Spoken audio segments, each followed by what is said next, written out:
Vote গ্রহণের পরদিনই নির্বাচিত সংসদ সদস্যদের ফলাফলের গেজেট প্রকাশ করেছে বাংলাদেশ নির্বাচন কমিশন। নিয়ম অনুযায়ী সংসদ সদস্যদের শপথের মধ্য দিয়ে নতুন সংসদের যাত্রা শুরু হবে এবং এরপর গঠিত হবে নতুন সরকার। তবে ঠিক কবে শপথ অনুষ্ঠিত হবে তা এখনো আনুষ্ঠানিকভাবে জানানো হয়নি। বিভিন্ন সূত্রে জানা গেছে আগামী মঙ্গলবার সংসদ সদস্য হিসেবে নির্বাচিতদের শপথ এবং এরপর বাংলাদেশ জাতীয়তাবাদী দল নেতৃত্বাধীন সরকারের শপথ হতে পারে। এই বিলম্বের পেছনে আইনি জটিলতার বিষয়টি সামনে এসেছে।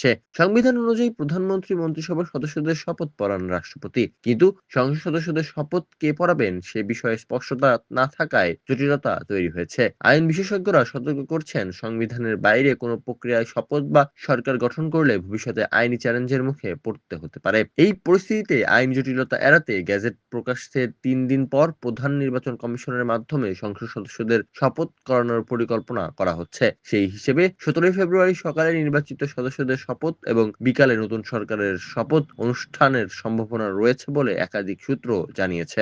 এদিকে দলীয়ভাবে নির্বাচিত সদস্যদের দ্রুত ঢাকায় উপস্থিত থাকতে বলা হয়েছে। অনেকেই ইতিমধ্যে রওনা দিয়েছেন ঢাকার উদ্দেশ্যে। খুলনা ৫ আসনের নির্বাচিত সদস্য মোহাম্মদ আলী আসগর সামাজিক মাধ্যমে জানিয়েছেন, শপথ গ্রহণের জন্য জরুরি ভিত্তিতে তাকে ঢাকায় যেতে বলা হচ্ছে।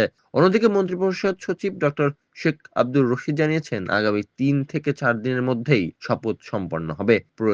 প্রয়োজনে পরদিনও শপথ আয়োজনের প্রস্তুতি রয়েছে বলেও তিনি উল্লেখ করেন। চলনবিল প্রবাহ, মা মাটি মানুষের কণ্ঠ।